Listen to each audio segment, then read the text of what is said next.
जय भीम, जय संविधान, जय भारत, नमो बुद्धाय। मैं बहुजन दस्तक से गौतम रत्ना और आज हमारे स्टूडियो में हैं केतन चक जी, जो उरई से यूपी से आई हुई हैं, युवा हैं।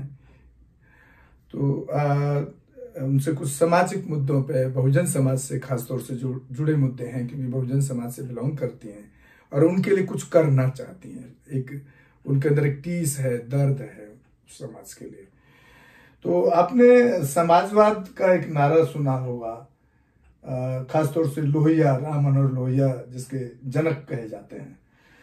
तो उसको आप किस रूप में देखती हैं, लोहिया जी और समाजवाद को? आज कहाँ दिखता है आपको? देखिए, समाजवाद और राम मनोहर लोहिया का एक अटूट रिश्ता है, जिसमें समाज तो है लेकिन सबसे ज्यादा राम मनोहर लोहिया जी की हिम्मत है। वो हिम्मत जब उन्हें जेल में बंद कर दिया गया और उन्हें कई सारे अंधेरे में रखा गया, उन्हें कई सारे दिन यातनाएं दी गई, लेकिन उनकी हिम्मत नहीं टूटी। अगर राम मनोहर लोहिया जी की हिम्मत टूट जाती तो शायद है कि समाजवाद को कोई जान पाता, समाजवाद को कोई पहचान पाता। राम मनोहर लोहिया जब उन्हें सबसे ज्यादा नींद आती थी, लेकिन जब वो नींद में रहते थे, चाहे वो जागते थे, एक समाज की एक अलग ही उनके अंदर एक अलग ही चित्र था जो अपने समाज को लेकर वो देखते थे। जब उन्हें जेल में बंद करके रखा गया और कई दिनों तक उन्हें खाना नहीं दिया गया, कई दिनों तक उन्हें के लिए उन्हें यातनाएं दी गई, और क्या कहते हैं, जब उन्हें अंग्रेजों को पता चला कि इन्हें नींद की बहुत आदत है तो उन्हें बांध करके और उनको कई सारी यातनाएं दी गई कि वो सो ना पाए, वो समझ ना पाए, उनकी हिम्मत टूट जाए। लेकिन राम मनोहर लोहिया की हिम्मत इतनी बड़ी थी कि अंग्रेजों के भी हौसले टूट गए और उन्होंने उन्हें बाइज्जत बरी किया। इस चीज से पता चलता है कि हिम्मत होना कितनी जरूरी है। अगर आपके पास हिम्मत अपने परिवार के लिए है, समाज के लिए है, तो आप समाज को और साम्राज्य को दोनों को आगे बढ़ा सकते हैं। यहाँ मैं थोड़ा सा उसमें जानना चाहूंगा कि जिस तरह से मैं देखता आया हूँ, सुनता आया हूँ कि उस समाजवाद के, उस लोहिया के उत्तराधिकारी के रूप में मुलायम सिंह यादव अपने आप को प्रेजेंट करते थे, और मुलायम सिंह यादव तो अब नहीं रहे, तो अब अखिलेश उस उत्तराधिकारी के रूप में कहाँ देख पाती है इनको? इनमें कुछ फर्क नजर आता है या ये वाकई में उस समाजवाद के रास्ते पे काम कर? नहीं, ये समाज ने उस परिपेक्ष में तो वो काम नहीं कर रहे हैं।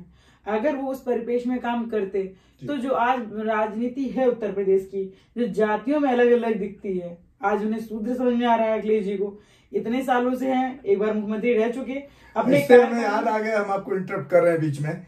जैसे ही अखिलेश हार गए इलेक्शन और जब वहां पर योगी ठाकुर वहां पर गया उस बंगले में रहने के लिए, क्योंकि मुख्यमंत्री का एक परमानेंट हाउस होता है, मुख्यमंत्री कोई भी आएगा लेकिन रहेगा वहीं पर।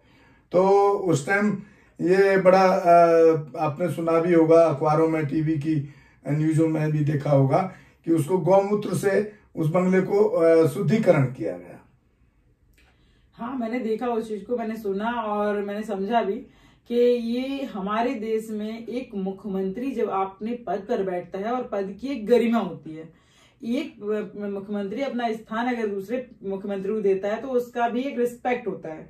लेकिन जो कि योगी जी है, उन्हें तो रिस्पेक्ट करना नहीं आता है, उन्हें नीचे दिखाना बहुत अच्छे से आता है। अखिलेश यादव में एक गुण नहीं है, मैंने उनको देखा है, उन्होंने योगी आदित्यनाथ के सामने सवाल तो किए हैं, सवाल करना उनका अधिकार है, लेकिन उन्होंने जिस वे में योगी ने किया कि किसी के जाने पर कोई कैसे कोई घर को इस तरह गंगा जैसे धुलवा सकता है, ये तो दूसरे को नीचे दिखाना हुआ है ना। और रही बात गौमूत्र से, हाँ, गौमूत्र से जो भी है, जिससे भी धुलवाया उन्होंने, ये तो ये पाखंडवाद, अंधविश्वास को ही बढ़ावा देना हुआ। मैं तो यही मानती हूँ इस चीज को, और इससे ज्यादा मैं इस चीज को नहीं मानती हूँ। आप सुनिए कि योगी वो अखिलेश यादव को तभी पता चला कि मैं शूद्र था, हाँ, इसलिए मेरा घर धुलवाया गया मेरे हटने से।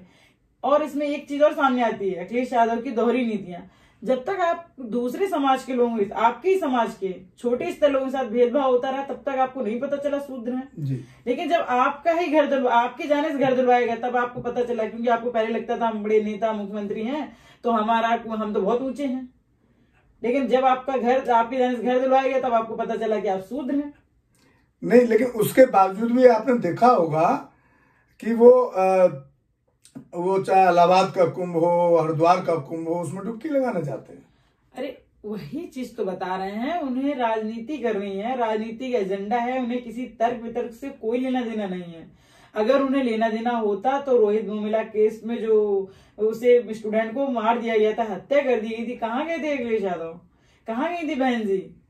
और कैसे कितने ही बच्चों को मार दिया जा रहा है जो अम्बेडकरवादी सोच को रखते हैं, जो कहीं झुक नहीं रहे, उनका एडमिशन नहीं होने देते, उनको नौकरी नहीं करने दिया जाता, उनको हर तरह से परेशान करते हुए आत्महत्या कर ले रहे हैं। आप हमारे को ही देख सकते हैं ना, मेरा चैनल, मेरी कंपनी को ब्लैक लिस्टेड कर दिया गया सारे चैनल, जब से हमने बाबा साहब के मिशन पे काम। और आप नेता हो तो आपका ये मतलब नहीं है कि आपका चैनल बंद करा दिया जा रहा है, आपको कोई फर्क नहीं पड़ता।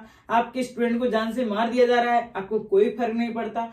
क्यों नहीं पड़ता फर्क? आपको वोट की राजनीति करनी है।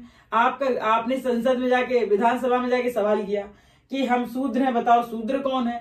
आपको जवाब नहीं मिला, लेकिन फिर भी आप बनारस गए, वहां आपने महाकालेश्वर जी का दर्शन करके वहां ओम नमः शिवाय कर रहे हैं। तो अब बताइए ना, ये तो शंकर भगवान, विष्णु भगवान, ये नहीं पता है ना शूद्र कौन था, उनसे ही पूछ लो। तो साथी, ये सुन रहे थे आप केतन चक जी को, जो बहुत बेबाकी से बोलती हैं, बहुत अच्छा बोलती हैं और अपनी बात को बहुत अच्छे उदाहरणों के साथ आपके सामने उन्होंने पेश किया। हम उनका साधुवाद करते हैं और इसी के साथ आपसे विदा लेते हैं। जय भीम, जय भारत, जय संविधान।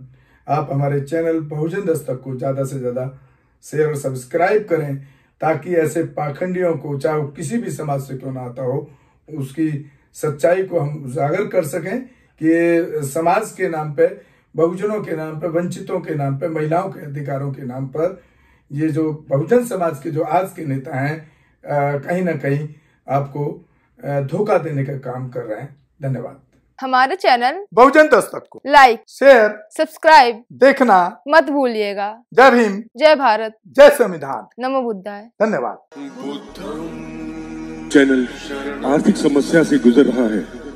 अगर आप बहुजन समाज में बाबा साहेब अम्बेडकर और तथागत बुद्ध की विचारधारा को अधिक से अधिक लोगों तक पहुंचाना चाहते हैं तो हमें आर्थिक सहयोग प्रदान करें, ताकि हम अपने चैनल के माध्यम से देश विदेश में समता, बंधुता, एकता और संवैधानिक अधिकारों को ज्यादा से ज्यादा लोगों तक पहुंचा सकें।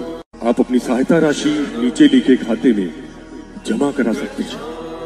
खाता धारक गौतम रत्ना, खाता संख्या 316957686551, IFSC कोड SBIN 0060336, बैंक भारतीय स्टेट बैंक।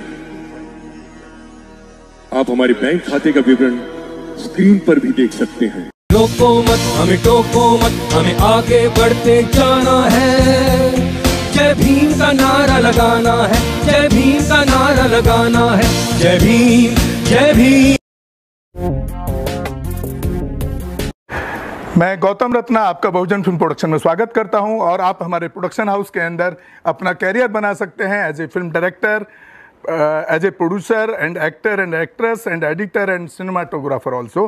अगर आपको फिल्म से रिलेटेड कुछ भी प्रोजेक्ट आपको बनवाना है तो हमारे पास में पूरा सेटअप है, जिसमें फिल्म कैमरा है, शूटिंग लाइट्स है और एडिटिंग है। सारा A to Z एक ही जगह पर आपको हमारे यहाँ पर मिल जाएगा। तो दोस्तों, आप हमें कांटेक्ट कर सकते हैं हमारे नंबर्स पर 9810085714 और 8510005714। हमारे वेबसाइट पे विजिट कर सकते हैं www.filmserviceindia.com और हमें मेल भी कर सकते हैं gautamfilmsproduction@gmail.com पर। धन्यवाद।